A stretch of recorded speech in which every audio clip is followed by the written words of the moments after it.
አሁን ያለንበት ሁኔታ ትንተና አስተያየት መስጠት አቅጣጫውን ማሳየት አስፈላጊ ያልሆነም ራሱ ግልጽ ሆኗል። እኔ መልእክቱ እንደሱ እንድንወስደው ነው። አቅጣጫው አሁን ያለንበት ሁኔታ ግልጽ ሆኗል።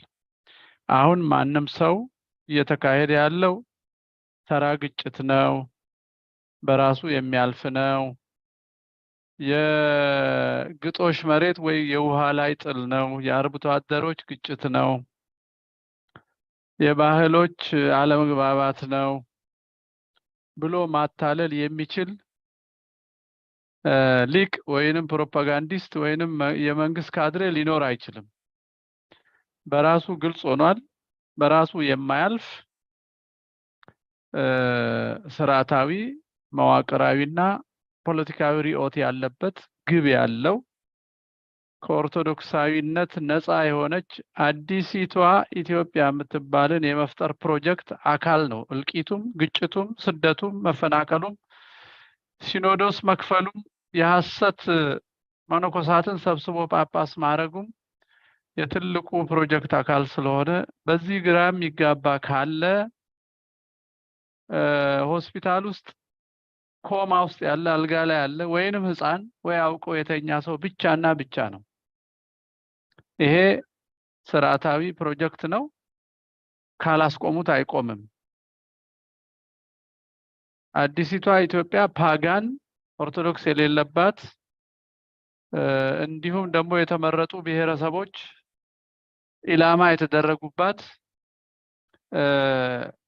ሀገር ስለሆነች በግጭትና በአጋጣሚ በሽግግር ወቅትና አቅም በማጣት ወይንም አንዳንዶች ሊነግሩን እንደሞከሩት አቅም እንጂ አቋም አይደለም ብለን የምናልፍበት አለመሆኑ ግልጽ ሆኗል።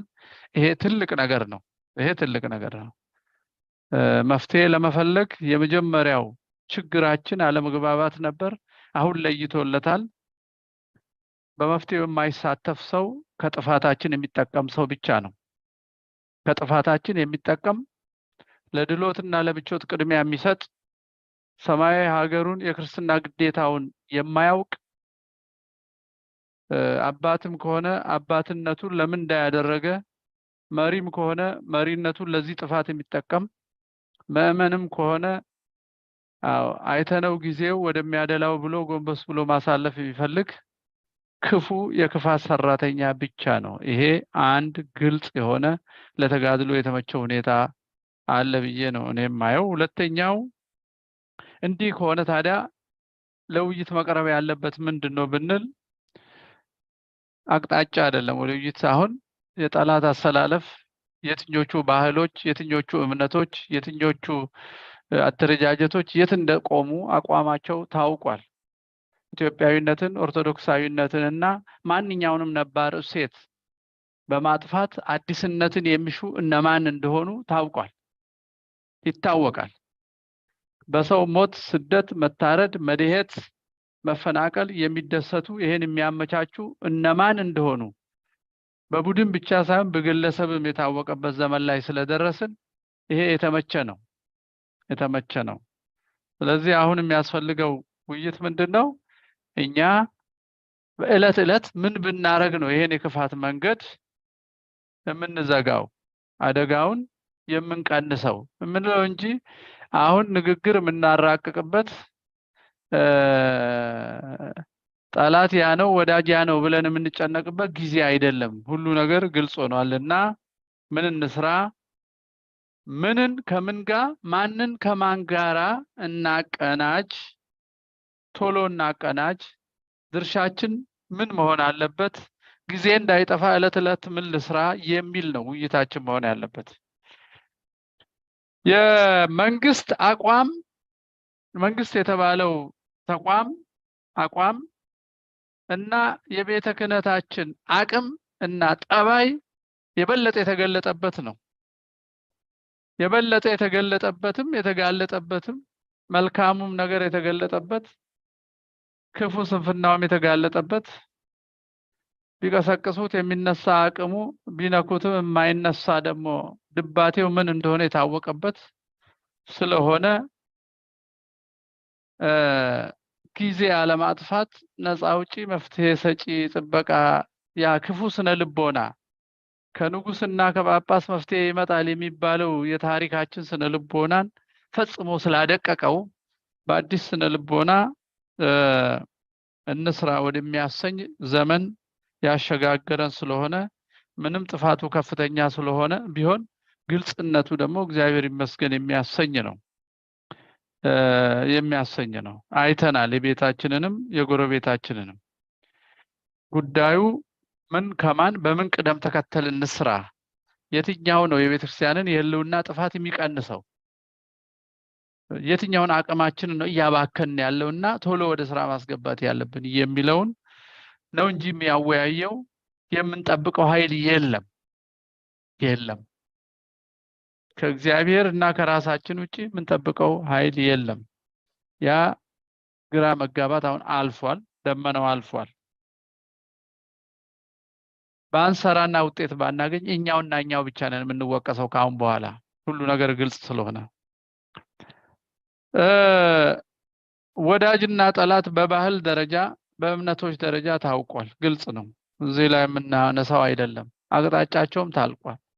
አንዳንዶቹ ተደብቀው ልክ የወባ በሽታ ሰው በሽታ የማቋቋም አቅሙ ሲሰበር እንደምትነሳ የወባ በሽታ ቫይቫክስ የምትባለዋ ሰው ምግብ ሲያጣ ወይንም በሽታን የመከላከል ቅስሙ ሲደክም እንደምትነሳ አገር ሲደክም ለውጥ ሲመጣ ጦርነት ከውጪ ሲመጣ በፍጥነት ከአዲሱ ሁኔታ ጋር ራሳቸውን አስተባብረው ነባር የሆነውን ነገር በተለይ ኦርቶዶክሳዊነትና ኢትዮጵያዊነትን በመውጋት የሚታወቁ አካላት ያንኑ ጠባያቸውን ይዘው አሰላለፋቸውን ከስልጣን ጋር አናበው ከአጥፊዎች ጋር አናበው በመዋቅር ውስጥ ገብተው በጸጥታ መዋቅር፣ በፍትህ መዋቅር፣ በመከላከያ መዋቅር በስልጣን ላይ ገብተው ኦርቶዶክስን ማጥቃቱን መጠቃታችንና ግፋችንን መደበቁን ቀጥለውበታል። ዛሬ በወራቤ ማነው በስልጤ ዞን በአቀበ የሚባል ቦታ ላይ እየተካሄደ ያለው ጭፍጨፋና ቤተክርስቲያንን የክርስቲያንን ቤት የማቃጠሉ ሂደት የሚመራው ትልቁ ቦታ ካሉ ሰዎች መካከል ባሉ ሰዎች ነው። ማስቆም በጣም ቀላል ነው፣ በጣም ይቻላል፣ ግን አልተፈለገም። 5 ወር ሙሉ ተማሪዎች መከራ ሲቀበሉ፣ ትምህርት ቤት ሲደበደቡ፣ ሲበደሉ ነው የኖሩት። የሚከሰስ የሚጠየቅ ፖሊስም የወረዳ አስተዳዳሪም የለም። ይሄ ስርዓታዊ መሆኑን ስለሚናገር እዚህ ላይ ስናለቅስ አንዱልም። ስለዚህ ማን የት እንደቆመ ግልጽ ሆኗል። የኢትዮጵያ መንግስት በግልጽ በኦርቶዶክስና በተለይ ሰሜን ባለው በአማራ ህዝብ ላይ ጦርነት አውጆ ከተማ ለከተማ ህፃናትን እስከ መረሸን ድሮንና አውሮፕላን እስከ መጠቀም ደርሷል። ይሄ ኦርቶዶክስን የመቀነስም ጭምር ነው። ከተማ ውስጥ ደብረ ማርቆስ፣ ፍኖተ ሰላም፣ ባህር ዳር እና የሸዋ ከተሞች ውስጥ ከፍተኛ እልቂት እየተካሄደ ነው። መግለጫዎችን ሰምታችኋል። እኔ ዝርዝር ከመናገር አያስፈልገኝም። መንገድ ለመንገድ ያዩትን ሰው ሲገሉ፣ ቤት ለቤት ሲገሉና ሲዘርፉ፣ በሚያጸይፍ ሁኔታ ወንድ ላይ ሶዶማዊነት ሲፈጽሙ መረጃዎች እየወጡ ነው። በኢትዮጵያ ታሪክ ተሰምቶ የማይታወቅ የሀገር ሰራዊት ውስጥ በረገዛ ወገኑ ላይ መንገድ ለመንገድ ቤት ለቤት የሚረሽን ሰዶም የሚፈጽም ሴት የሚደፍር ህፃናት የ8 ዓመት ህፃን የሚደፍር ሁኔታ ተፈጥሯል። ይሄ አስተዳደሩ የሰጠው ትዕዛዝ ነው። አስተዳደሩ ትዕዛዙን ባይሰጥ ኖሮ በትግራይ ተመሳሳይ ነገር ተፈጽሞ በትግራይ ሁለቱም ወገኖች ይህን ስላረጉ ወንጀላቸውን ለመደበቅ ማህበር ፈጥረዋል። አሁን መንግስትና ህወሓት ማህበር ስለፈጠሩ አሁን ደግሞ የቀረው ኦርቶዶክሳዊ ላይ እየፈጸሙ ነው። ይሄን እያደረጉ ነው። ይሄ ግልጽ ነው። የኢትዮጵያ ህዝብን እንግዲህ ሚዛን ወዴት እንደሚያደላ የሚጠብቅ ደግሞ ክፍል አለ ብዬ ማሰብ። በቀጥታ ጦርነቱ የሚካሄድበት ህዝብ ወደ መከላከል ነው ሄደው በቀጥታ አሁን እልቂት ያልተፈጸመበት ደግሞ ሚዛን እየጠበቀ ይመስላል። እውነተኞች ካሸነፉ ቶሎ ከእውነተኞች ጋር ለመቆም አሁን ከተነቃነቀ ጥፋት ይደርስብኛል ብሎ የጨነቀው ይመስላል። ስለዚህ እምቅ ኃይል አለ ማለት ነው። ከእውነተኞች ጋር የሚቆም እምቅ ኃይል አለ። ቤተክርስቲያንን ለማትረፍ ግን ቀድሞ መውጣት ደግሞ የፈራ አለ።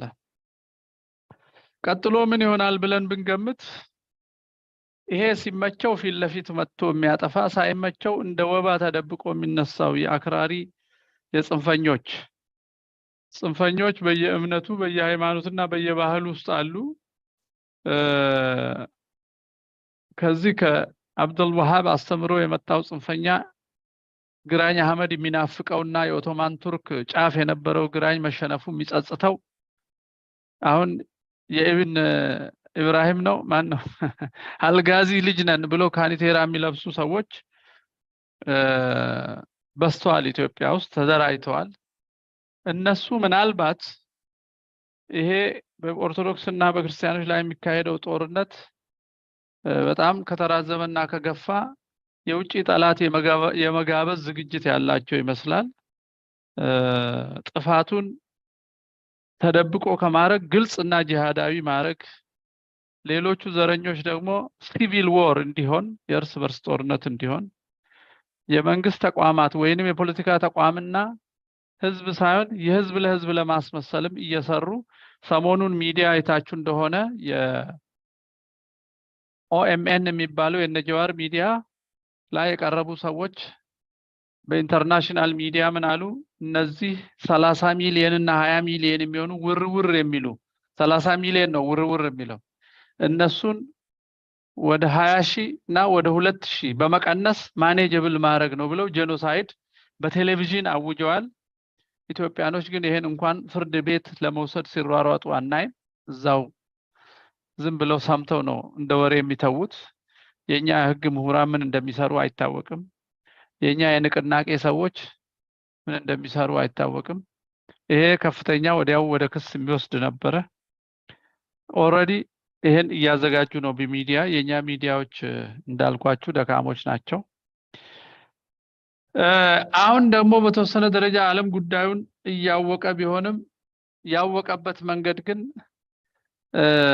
በብሔረሰብ ደረጃ የተወሰነ እውቅና ለመስጠት ፈልጓል። እያወቀ ነው ድሮም ዝም ያለው አላማቸውም ስለሆነ ከዚህ ከአድዋ ቁስል ጀምሮ የሚጣሉት ሃይማኖትና ማህበረሰብ እየጠፋልን ነው የሚል የበቀል የሚመስል ዝም ብለው እንጂ ያውቁታል።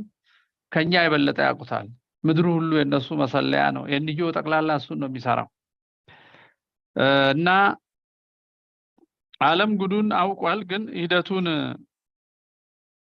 ነጥቆ በራሱ መንገድ ትርጉም ሰጥቶ ለመጠቀም ይፈልጋል። ይሄንን ኦርቶዶክሳውያን ምክንያቱም የኛ እልቂት እንዳይቀጥል የኦርቶዶክሳውያን መጠቃት ጎልቶ መውጣት አለበት። ይሄ እንግዲህ አድቮኬሲ የጽሁፎቻችን ሶሻል ሚዲያ የመጠቀሙን ጉዳይ ሁሉ ይመለከታል። የሚያስደነግጠውና ትንሽ የሚያሳዝነው በእኛ ቤት በቤተ ክህነታችን በአባቶች ደረጃ ይሄንን አሁን ያለውን ውጥንቅጥና ውስብስብ ነገር የሚዋጅ የሚመጥን የጠባይ ለውጥ አይታይባቸውም። እሱ አስደንጋጭ ነው። አንድ ሰሞን ብቅ ብሎ የነበረው አሁን ስምምነት በሚል ነው መሰለኝ ከአጥፊዎች ጋር መስማማት በሚመስል ደረጃ መልካም የተደገባ አሁን ያልሰሩን ነገር ነገ አይሰራም። ያወቅነው የለመድነው በዚህ ጉዞ ውስጥ እሱን ነው። አሁን ያልሰራነው ነገር ነገ አይ ልጄን አሞብኝ ሆስፒታል ነበርኩ፣ ሚስቴ ተቆጥታኛለች፣ አሁን መንገድ ሄዳለሁ። አንዳንዶቻችን ደግሞ የደብራችንን ንግስ ሳይሆን ዓለም ሁሉ ላይ ያለውን ንግስ ለማንገስ የምንዞራለን ሰዎችና ሰውም ማገልገል ራሱ ንግስ እንደማንገስ እንደሆነ መቼስ የጠፋው ህዝብ የመጣ ይመስላል። ኢትዮጵያ ውስጥ ሰው እያለቀ ሁሉ ሰው ታድናለህ ሲባል አይ እኔ ንግስ አለብኝ የሚል ሰዎች ያጋጥሟቸዋል። ከዚህ መንፈስ የሚያወጣ አሁን ስራ መስራት አለብን። የማህበራዊ ሚዲያ ጦርነቱን ደግሞ እንደሚገባ መጠቀም አለብን። ሐሰተኞችን መርታት አሁን ቅድም ያልኳችሁ 30 ሚሊዮን ሰውን ወደ 20,000 ሰው መቀነስ አለብን ያለው በኦኤምኤን ቴሌቪዥን ላይ ቀርቦ ነው። ይሄ ጄኖሳይድ አዋጅ ነው። ይሄ ዓለም አቀፍ ወንጀል ነው። ይሄንን በሚዲያም በክስም ሁላችንም ይሄን ማድረግ አለብን። እሱን የትዊተርም የሌላም ሶሻል ሚዲያ ስራ መስራት ያስፈልጋል። የምናውቃቸው የህግ ሰዎች ወደ ክስ እንዲሄዱ ማድረግ ያስፈልጋል። ሌላው ኦኤምኤን የተባለውን ይህንን መልእክት ያሰራጨውን ተቋም ከዚህ መሀል 3-4 ሰው ኃላፊነት ወስዶ ፔቲሽን አስጀምሮ ያንን ቴሌቪዥን ለማዘጋት መስራት፣ ኦርቶዶክሳውያን ሁሉ መቀስቀስ፣ ደግሞ 30 ሚሊዮኑ አማራ ማለቅ ያለበት ስላለ አማሮቹንም ቀስቅሶ ይሄንን ሚዲያ ለማዘጋት እንዲፈራረሙ ማድረግም አንድ የትግል መንገድ ስለሆነ ይሄንንም የሚይዙ ሰዎች ከዚህ መሀል ፈቃደኞች ቢወጡ እኔ የሚል ሰው አሁን እዚህ ላይ እንጠብቃለሁ። እኔ መቼ ዝም ካላችሁ ለማን እንደምትተው ስለማላውቅ ማለት ነው። በተረፈ የጀመርነውን ቱምቢን ደግሞ ሰብስክራይብ በማድረግና በመደገፍ በመሳተፍ በማስተማርም መረጃ በመላክም በመሳተፍ ይሄን ብናረግ ወደ ስራ ገባን ማለት ነው። ሌላ ምንም የተራቀቀ ስራ የለም። እነዚህ በመስራት ነው ማሸነፍ የምንችለው፣ ከጸሎትና ከምልጃ ከልመናና ከሀዘን ጋር ማለት ነው። እግዚአብሔር ይስጥልኝ። ብዙ ሰዓት ወሰድኩ መሰለኝ።